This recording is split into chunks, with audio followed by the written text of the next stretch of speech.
You've probably been wondering what makes these pieces of fabric fly, why all of the gliders typically have the same shape, or even how this flexible structure manages to stay aloft above the pilot's head. Our focus on flight mechanics in this chapter will attempt to provide answers to all of these questions. At the very least, it will give you the basic understanding you'll need to pilot this peculiar aircraft. Let's start by looking at the basic shape of our paragliders. In this animation, we'll demonstrate the importance of the wing's profile. The goal is to optimize its penetration through the air and reduce drag as much as possible. We're going to see what happens to the air as it flows over these three profiles. Looking at the first profile, a simple plate, the molecules of air contained in the airstream are completely blocked in the middle. The air that flows beyond the plate is turbulent, which significantly increases drag. The airflow over this profile is similar to what happens when rowing a boat. The oar needs enough force to displace water, and as it displaces the water, small eddies form behind it. The second profile penetrates the air a lot better, as we can see here. The result is a much smoother airflow. The molecules of air flow smoothly over the front of the profile. However, too much drag is still created by this profile. The third profile has been improved so that the airflow is smooth from start to finish. Our profile will travel through the air with little resistance thanks to its cambered shape. It will also reduce drag by replacing the air in its wake. This is an ideal aerodynamic profile. If you were to cut the paraglide in half, you'll find this cambered shape along the entire wingspan from the leading to the trailing edge.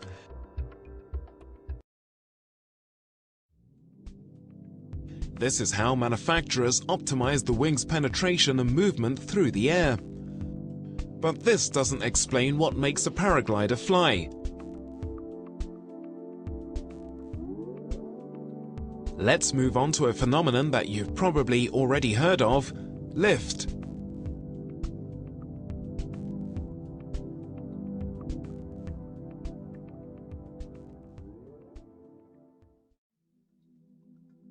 Let's take another simplified cross-section of our wing and observe what happens as air flows over its profile. In flight, the angle created by the paraglider's wing and the relative wind is called the angle of attack.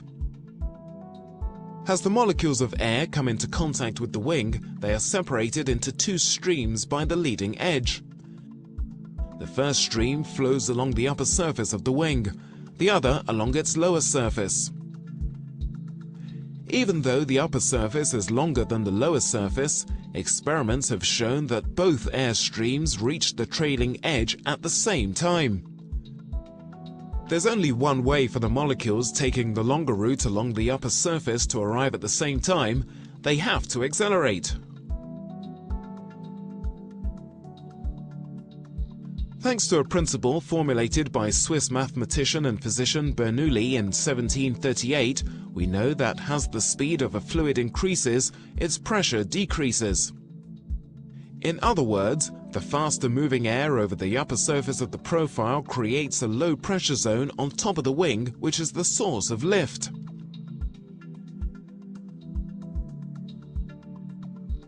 On the other side of the wing, air molecules push against the lower surface, creating a high pressure zone.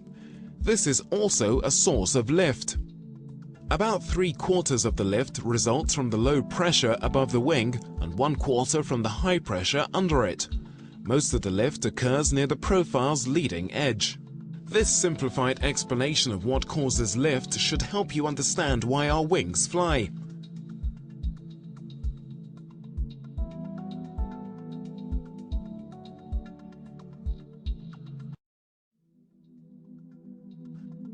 Lift is thus created by the flow of air over the profile.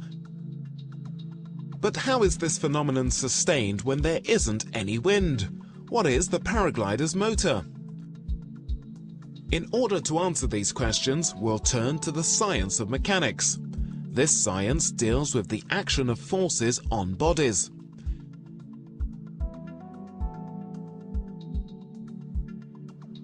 The forces we're interested in are those that act upon the pilot and paraglider.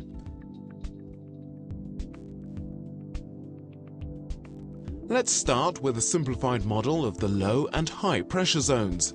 Lift. This force acts upon a point known as the center of pressure.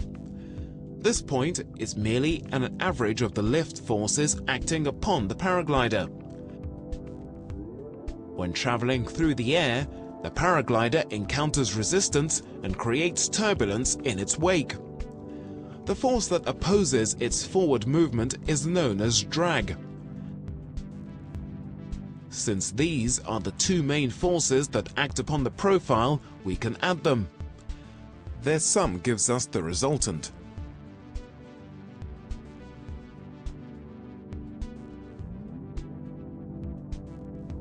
How do we obtain the relative airflow necessary to create lift when there isn't any wind? By simply transferring his weight to the wing, the pilot pulls it towards the ground, forcing it to move forward through the air.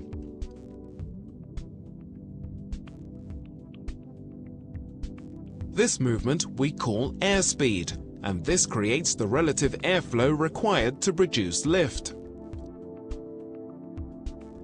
Altitude, therefore, is the paraglider's energy reserve, and by using our weight to draw on this reserve, we're able to fly.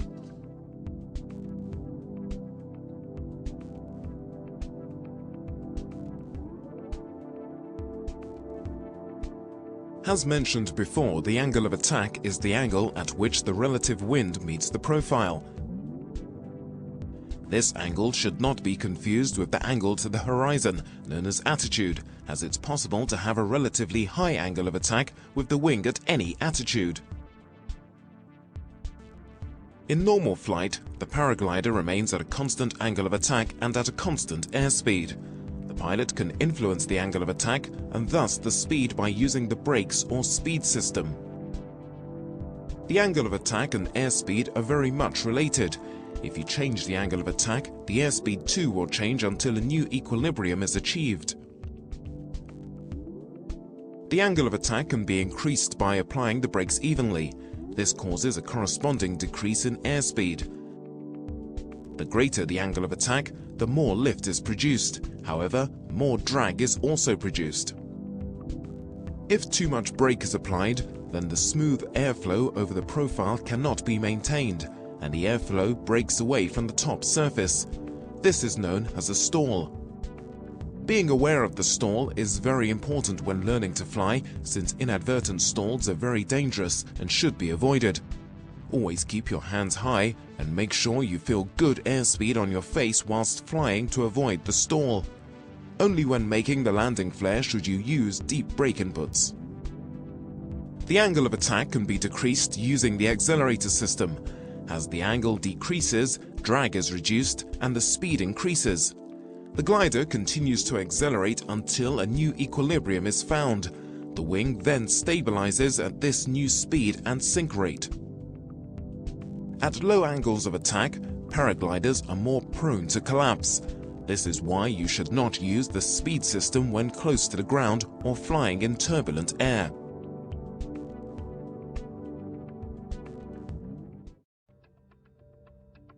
Let's turn to the concepts of lift to drag and glide ratios.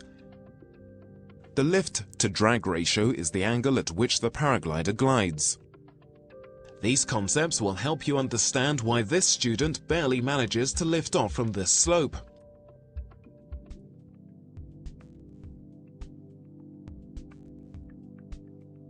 They are simply ratios that measure the glide capability of your wing. These ratios are obtained by dividing the horizontal distance covered by the vertical distance lost. In this example, 750 meters divided by 100 meters gives us a ratio of 7.5. As you may have guessed, the greater the horizontal distance is, the greater this ratio will be and the longer you'll glide. This is called your lift-to-drag ratio. It's a technical specification of your wing. The lift-to-drag ratio doesn't change unless the wing is damaged. We'll see later on in the flight chapter that the wind or micrometeorology can influence the trajectory. The distance covered will vary, and in this case, we'd refer to its glide ratio. Let's go back to the example with our student. He can't lift off because his lift-to-drag ratio is too close to the angle of this slope. For launches, we'll need a hill whose slope is steeper than the lift-to-drag ratio of our wings. Modern paragliders have a lift-to-drag ratio between 6 and 10 to 1. For reference, you can compare this with a lift-to-drag ratio of 15 to 1 for hang gliders and almost 60 to 1 for sailplanes.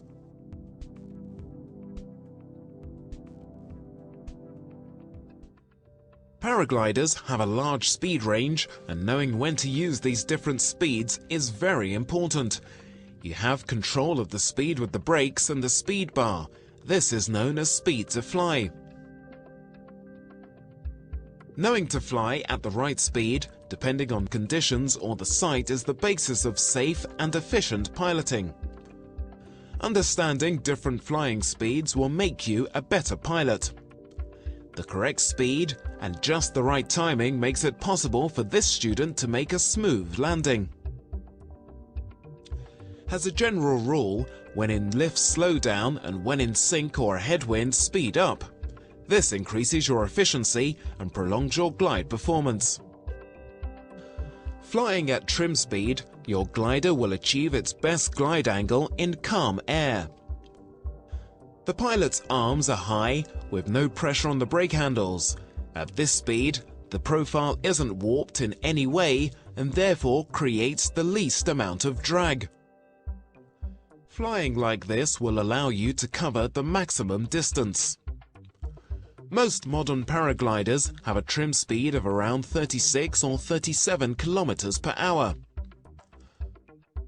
When learning, the main reason for flying at such a speed is to accelerate before landing and build up energy that will eventually be converted into a flare.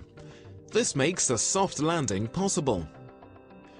Flying at trim speed also reduces the likelihood of problems caused by the wind gradient, such as inadvertent stalls or sudden altitude loss near the ground. Apply the brakes approximately 30 to 40 centimeters to reach the minimum sink rate. The pilot's arms are about level with his shoulders or just below, and there is a positive pressure through the brake handles.